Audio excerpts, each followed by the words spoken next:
Hey guys, if you are trying to use Duolingo Streak Freeze and maintain your Duolingo streaks, here is how you can do it. So first thing first, you have to launch your Duolingo application. Once done, make sure that you are logged into your specific Duolingo account, and then you will see your streak on your nav bar. As you can see that I have 0 streaks because I missed couple weeks and now it is back to 0. You can freeze your streaks if you have a lot of coins.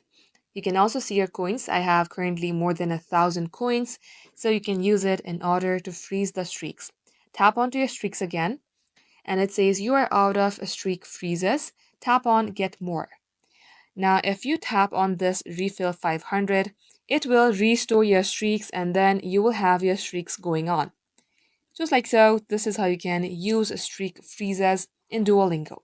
And here is the thing. If you would like to use Streak Freeze, you have to have more coins. You will have more coins if you open more chest, and you will open more chest if you use Duolingo continuously. So it's a loop. Make sure that you practice your Duolingo continuously in order to have a streaks.